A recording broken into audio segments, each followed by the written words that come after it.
Hello and welcome to another Matchday Live as Oxford United take on Peterborough at home. I'm joined by Kath Faulkner. Hello, Kath, former Oxford United captain, and we are going to be talking about the team news, which has just been announced. We don't have a graphic today. Well, we do have some graphics, but not the graphic. So let's just talk it through. The Facebook and Twitter, if you've got them. Yes. But if not, just listen out. So Jack Stevens in goal, and then sort of the back four that we've come to expect quite a lot. Sam Long on the right. I'm going right to left this week. Good. More Atkinson, Ruffles. And then Goring just in front. So back six that we've come to expect. And the more they play together, the more you can see that it's working. Yeah, absolutely. And I think there was an interview this week with Sam Long, and he talked about him and Josh Ruffles have been called the Oxford United Cafu and Roberto Carlos. But tonight, especially against a team in such good form, they have to do their primary jobs first, which is defend first. And that's, in my opinion, probably our best defensive setup, with Alex Goring sweeping in front. So if we're going to be able to nullify them, I think that's the way we're going to be able to do it. Yeah, and that's something you see quite a lot. Obviously, fans watching at home, the camera follows the ball, so you miss what happens off the ball, but Goring's very good at sweeping up, as you said. Yeah, absolutely. It's interesting to see. I know Carl's experimented a little bit with whether there's two there or whether we play with 2 4s or 6s, whatever you want to call them, or whether, as we are tonight, is a little bit more traditional of a 4, an 8 and a 10. But I think primarily when we do play with those 2 holding, it's much more ones when we're in possession and ones they sort of rotate between them depending on situational.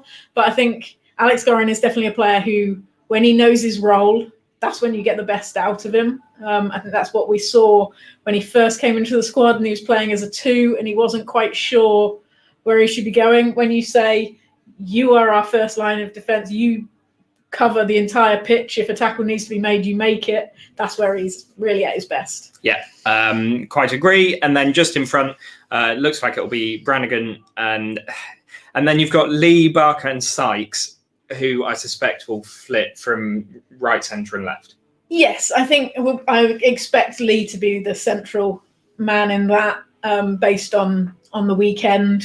And how he played there, with Sykes being able to play that role that he's done a lot. When he first came in, he was a central midfielder, but he gives us so much energy. He can float around a little bit wide, but then he's got that touch line to pull him back to sort of anchor him.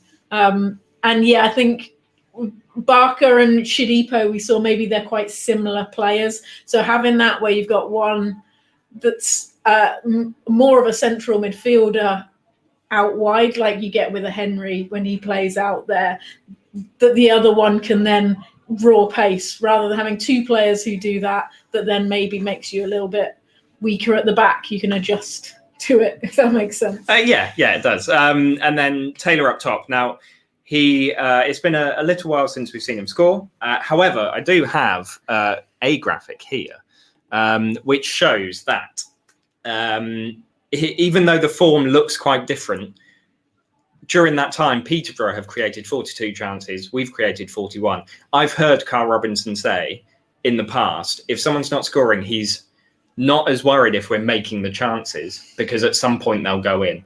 Yeah, and I think everybody knows what you get with a player like Matty Taylor, that yes, he maybe occasionally has shortish droughts, but when you get him firing, you would rather have, if you're creating these chances, he's the player you want there, because he gets into those positions still. Maybe his finishing hasn't been as tight as he would like it in the last few weeks, but he's still getting in those positions, and he's absolutely the player that you want on the end if you're going to create a chance.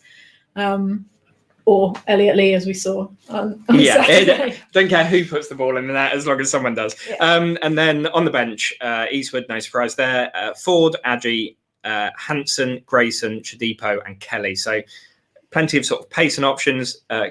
After Adji's performance the other day, good to see him back in the Matchday squad, and Kelly, good to see him back. Yeah, I think it's one of those things we've said in the last couple of weeks about it being so much a squad game. Obviously, Kelly's probably profited slightly from the injury to James Henry, which is obviously disappointing to see. He's going to be out for a few weeks. But in Kelly, you've got a player who is, we saw him so much earlier in the year, really anchor our midfield. I know maybe he's not a player who does big flashy things. So maybe he's a player that gets lost a little bit sometimes from what people see. But he's certainly a player who in those earlier days when he was playing with McGuane and Goran really sort of knitted things together. So it's a fantastic option for us to have on the bench. Obviously with Brannigan playing in a similar role, and then would Brannigan push high? You've got so many options, and I think that's one of the things that can be difficult as a manager, that when you've got so many great options, it's finding the best combination. It's not always your best players, it's the best that work together for the situation that you've got in front of you. And having a player like Kelly on the bench who can come in and maybe change things, and the way we're playing is obviously hugely beneficial. So I'm pleased to see him back in the squad. It's very good to see sort of names coming back into it, and Henry being out is a big miss. However, it means we've got another player coming into the squad for the end of the season, which might be a boost at that time when it's really needed. Yeah, absolutely. And like you highlighted, Dan Adji, I think he's a perfect example of that. He's had to bide his time. Maybe he's been a little bit frustrated, but he showed exactly what you want from a player on Saturday. When you get your chance, you have to come in and take it. Force the manager's hand, force the staff to put you in their thinking. And certainly Dan did that very well on Saturday. Now, as usual on the Matchday Live, there was an interview pre-recorded, and it's from someone who's on the bench today. They're never in the starting lineup when they do an interview. Here's Mide Shippo. Game MK, first of all, we should have scored before we did, shouldn't we? Yeah, I felt like we wasn't ruthless enough in the first half. Thought we could have been much better, higher up the pitch. That was it. Then it becomes about belief, I guess. Yeah, I think we always had that belief, but I just think on the day it wasn't that working out for us up top, especially in the first half. But it was good that we got the draw. There's an old saying in football, isn't there? Draw the away ones, win the home ones. You won't be far off. Yeah, hopefully we can obviously go on another run again and win games and carry on the fine form that we've been in, and just keep winning and get that winning streak again. First game, I think, that you and Brandon both started as the wingers. That's old school football, and they're going for it, and the pace on the break. That's exciting football to watch, isn't it? Yeah, it's exciting because we both like to get on the ball. We both like to take players on and create, and hopefully there's more to come from that. Starting Tuesday against Peterborough, which they are the league leaders. Yeah. That's a tough game. Yeah, it's a tough game, but I feel like anyone in this team is beatable. We can beat anyone in this team, no matter where, like bottom of the league, top of the league. I feel like we've got a chance against every team in this league, so hopefully we beat them. We've got a habit of drawing at the minute. It's fine margins, isn't it? Yeah, it's fine margins in every game. That's the difference between the sides that go up and the sides that stay in the league. So hopefully our luck goes our way. And I'm joined by Adam Harris. Hello. Hello. Right, okay, let's talk about today's match sponsor first of all. Yeah, our match sponsor today is Bicester Hotel Golf and Spa, which does exactly what it says on the tin. That's a slogan you can't use. They can't have that. Yeah. Partnered with us for the first year this year. It's a great facility. I'm sure fans that have seen the feature story that went out about the business yesterday, some of the pictures of the state-of-the-art performance centre that they've got, real high quality equipment. Obviously, as you can tell by my physique, I'm a man that stays well away from a gym. But even I was impressed by the facility.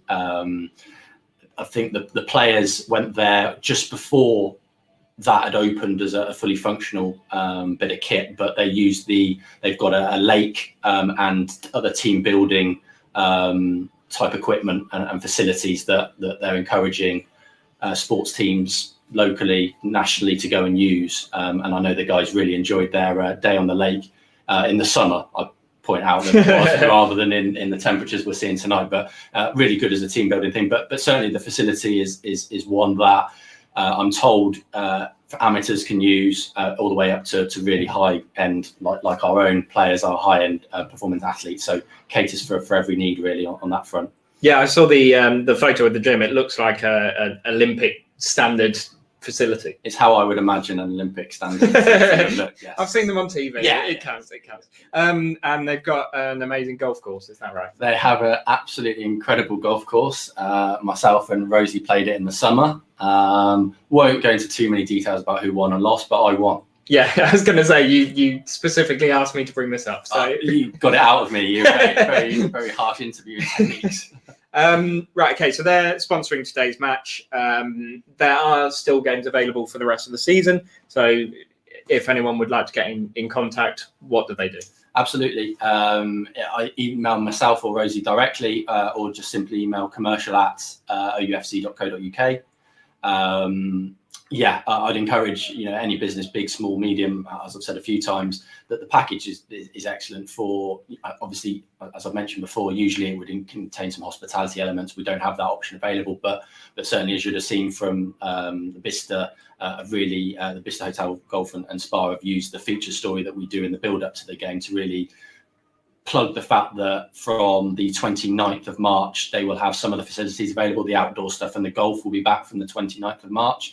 And then from April date, it's the spa and the other facilities that will start to, in the roadmap in the Boris set out, that those are the things that they're gearing up to. So really use that feature story to get that messaging out there. I would encourage, any other business that might even be shut at the moment that's looking at, relaunch and the country getting back to some kind of more normality. It's a real good opportunity to get yourself out there on our official website and on our social media channels to thousands of people in the local area and beyond that would, anything that you want to say and get that messaging over about what you've been doing in lockdown and how you're looking to move forward. It's a great way of getting that message out there. Yeah, and not only that, you've said on this one, this is Bicester Hotel's first season with us. Yeah. But it's an ongoing thing, isn't it? So if people are looking in future to go, well, we want to do it when we can go to a game, get involved now, and it puts you in a better place for when people can come back. It's a different side of it. Obviously, the guys, as I said earlier,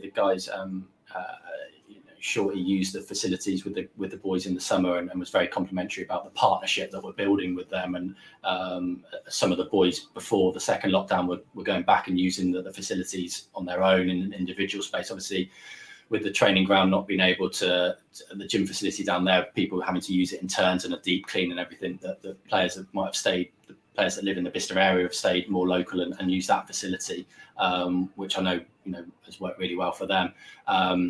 But yeah, it certainly, we like to build partnerships here, and I see the partnership that we're building with Bicester Hotel Golf and Spa being a long-term fit for both of us. Really, it's a mutually beneficial partnership, and certainly that's something that I'd recommend a lot of businesses getting in contact with us to start the ball rolling with. Really. One more time, that email, if anyone does know their company and wants to get involved. Yeah, simply commercial@oufc.co.uk. Excellent. And before we check out the youth team, because they've become champions, before we check out that video, have you looked at the OUFC picks questions? I haven't. Oh, wow. No, as I'm not allowed to play, Is it too tempting? It is too tempting, and I would be livid if I went through them and then all those answers came in and I was without the jackpot, because purely I'd be doing it for fun. Yeah, fair enough. But you've beaten Rosie at golf. You can beat him at OUFC picks. Without doubt. Well, after his performance on there the other week, it was definitely something that I'd imagine everyone beat Rosie, to be honest. Yeah. Well, if you can do it, anyone can do it. Exactly. In the nicest possible way. Right. Okay. So the under 18s are league champions.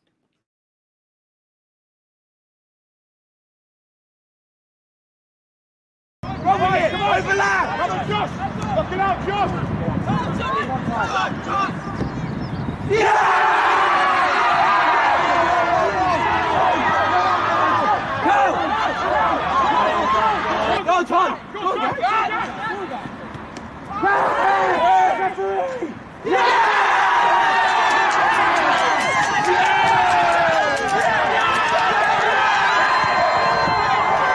Captain of the under-18s, just confirmed 10 minutes ago that you're league champion. Just talk us through how you're feeling. Oh, over the moon, Dan. Over the moon. Just proud of the boys, obviously. It's been a real tough season, you know, in the fields, running, with lockdown and everything. It's been hard to stay consistent, but I'm so proud. We deserve this moment and now we can enjoy it. And you talk about some of the challenges. Just explain what the season's been like for you in terms of as a group of players. Well, some of us obviously haven't had digs. We've had to travel in, even in training as well. We've had some tough moments and some tough times where we haven't been together really as a group, but when it comes to match day, we've always been consistent and performed, and we deserve this. And Tyler, just the game itself today, obviously 0-0 at half time, a little bit edgy in the first half, and just talk us through that second half. Yeah, no, after the first half it was a little bit frustrating because they were just kind of keeping the ball and slowing the game down, but in the second half boys came out firing and kind of just put the pressure on, and we just got the break that we deserved really. And then the goal, talk us through it, miss it? Well, I don't know why he thought I was going down the line. I was always cutting in, so but no, as soon as I hit I knew. And for you personally, obviously a long time out injured, 3 months out injured, and then fought your way back into the season, how do you feel? It was such a relief. Like, I can't actually explain the feelings because overwhelmed, like so many emotions going through me right now. And what's next for you now? Hopefully fighting for the first team and maybe go win the cup. Go win the cup as well. It's got to be. Fantastic. Cheers, boys. Well done. Outstanding. Good. So happy to come through, like not playing many games and then coming into this group. They accepted me fantastic. I'm just happy, so happy to finish on a high. Not finish on a high, but go, like, you know what I mean? Get a big high. Yeah. No, great. And obviously Gatlin and Enrique, obviously under 16s, have contributed massively this year. Enrique, starting with you first, just talk us through the emotions. How's it feel to know you're a league champion? It's a bit crazy because I've been in and around with the 18s, and it was a big transition. It was a hard transition as well, from like the type of football, the way they play is different. But I feel like I got into it well, and I think that I'm at my best right now. Keep on going really. Fantastic. And Gatlin yourself, obviously that moment, 89th minute, where you've come off the bench same as last week and secured the game for us. Just talk us through the emotions as that ball goes in. It's good for the team. We all played well together. We all fought for each other, so we deserve it. Fantastic. Good stuff. Cheers, boys. Well done. Outstanding. Boys.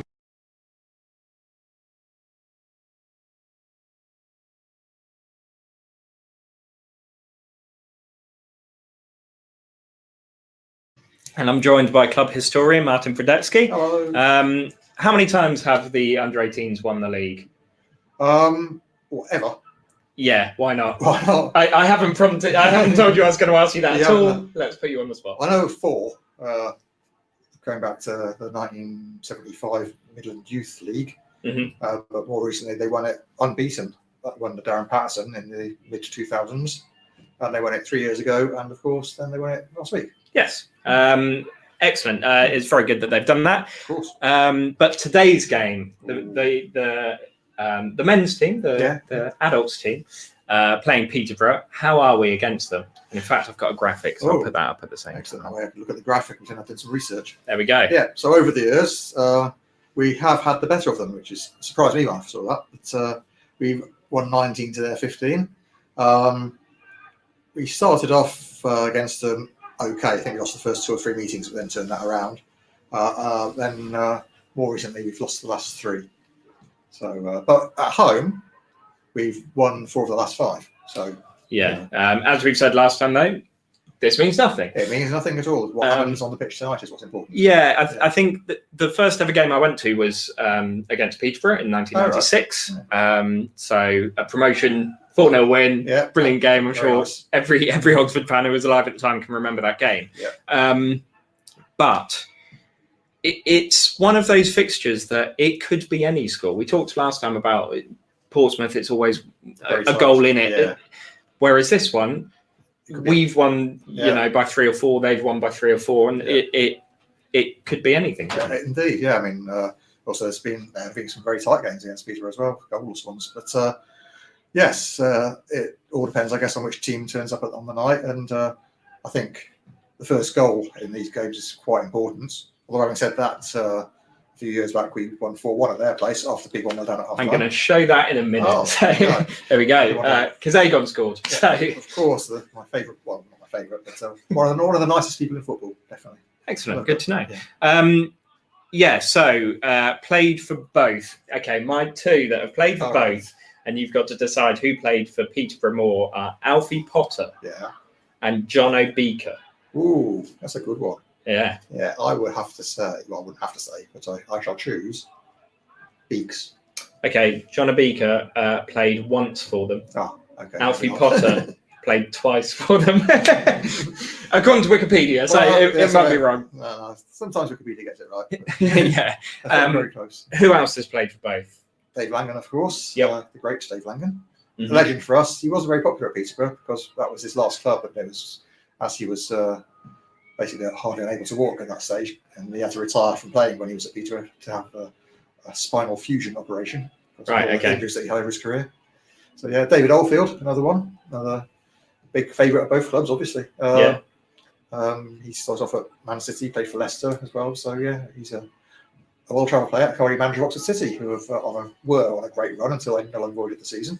Yes, yeah, very unfortunately, but we'll see what happens then. Hopefully, the momentum can lead them through to next season. Yes. I couldn't find many played for both. Really, there's been a few. Not many who have forged great careers at both clubs, but it tends to be someone's done really well at Peterborough and then has a few games at Oxford or vice versa. There's not, apart from the ones I mentioned, there's not many who have actually excelled for both. Yeah, exactly. Okay, right, on to the programme. Let's have a look. How much is it? £3 to you. Thank you. £5 to me. Well, if you want it posted to you, then it's an extra £2 to be posted. There you go. You can email at program@oufc.co.uk, and I will then reply to that email with details of how to pay for it. Do not send your card details on email. It's not very secure. Obviously, we've got Joe Grayson on the front, so it will be a big seller. And there's all sorts of good stuff in it. We won't look at the match action pages because they're a bit depressing. But there's Ollie the Ox for the kids, questions with Matty Taylor. Excellent. Yeah, lots of good stuff. A bit about Peterborough United's team. Not that anyone, apart from Peterborough supporters, would not want that. But yeah, generally all the usual good page on the youth team winning the league, champions. Yes, So, lovely. yeah, lovely. You got a thing in there about Ferguson. He's been there a long time now, and it's not his first spell either. No, that's right. He's been there about 3 times, I think, at Peterborough, and he's done very well every time he's been there, which I guess obviously why they invite him back so often. Yeah. But he's done very well for them. He is, to be fair, a very good manager. Yes. Right, okay. Well, I won't do score predictions with you because that's a dangerous game to go down.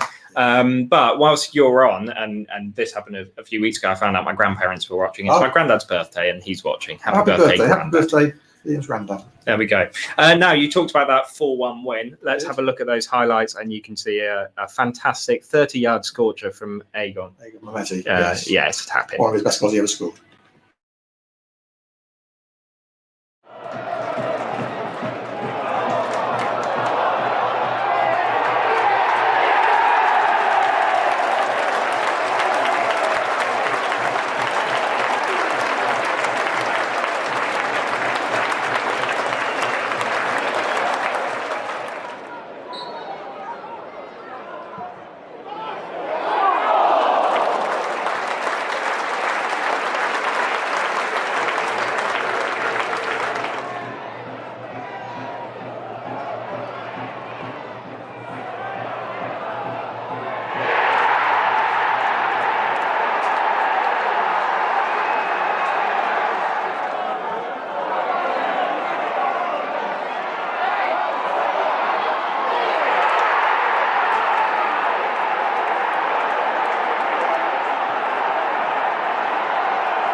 I've been told to point out that Aegon's goal was actually good because he won it back in the middle of the park and then ran 50 yards There you go. It wasn't just a tap-in, but it was a tap-in. Right, hello Liam, how are you? Hello, good evening. I'm very well, thank you. And behind shooting practice, so you might get hit. I might get hit. You're desperate for me to get hit, aren't you? But yeah, hopefully I don't get myself in too much of a pickle by being this close. But we'll see. There's been a few stray shots already, so yeah, keeping an eye out.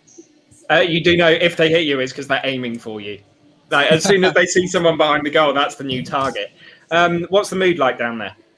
Yeah, it's good. I think obviously the performance on Saturday, they left it very late, but I think the performance as a whole was one to take a lot of positives from. We're on the front foot, particularly in the first half, and then against all odds managed to salvage it in the 97th minute. So I think the lads will take a lot of confidence from that result and take that into a fixture against a very good Peterborough side who are sitting nice at the top of the table at the moment. Yeah, the temperature has absolutely plummeted in the last few hours, and it's quite misty down there. Yeah, it's a bit hazy. I think on Saturday at MK we were treated. It was a nice sunny day, and yeah, we all got our hopes up a little bit. But yeah, the temperatures again have plummeted, and there's a nice haze over the stadium, so it's nice and atmospheric. So yeah, looking forward to this one. And when a team are in particularly good form, like Peterborough, and if you look at Oxford, only 2 losses in the last 15 games, does that heighten the atmosphere down there? Is there a lot more excitement? Yeah, I think so. I think it's a clash of 2 teams that are on good form, just like it was on Saturday, really. We're in a middle of a spell of a really difficult set of fixtures, but it's these games that matter at the moment, and the lads all know that. So fingers crossed they can take that motivation and find that extra 10% when they're needed, when their legs are getting tired. Almost got hit then. Yeah, it does sound like they're getting closer. Getting a bit closer to me, yeah. But yeah, hopefully they can find that extra 10% where it's needed, and fingers crossed for a good result today. Yeah, absolutely. I echo that. I'm going to let you go and take shelter. Thank you for joining me. Thank you very much. Cheers, guys. Right, okay, so I'm off to do the Instagram. You've got Chris Williams writing the match report during the game. Martin Brodetsky will be doing the Twitter, and Liam Potter will be doing the moments that you missed. If you haven't already, make sure you go and get your iFollow pass, because that's how you'll see today's game. And here's what iFollow have to say. Thanks very much for watching, and goodbye. Following your heart, in spirit, in soul. You make every tackle, score every goal. You're part of it, wherever you are in the world. From the first minute until the last kick. Victories, heartbreaks. You're part of the fabric, the passion, devotion, supercharging emotion. For you, there is only one. Abiding loyalty, togetherness that is second to none. Follow every kick, every tackle, every goal. With access to live stream games and matchday commentary. With coverage spanning the globe. Behind the scene content, newsletters and match highlights. There's no better way for you to get closer to your club. And with iFollow sales supporting them, no better way to show your love. When you can't be there with iFollow.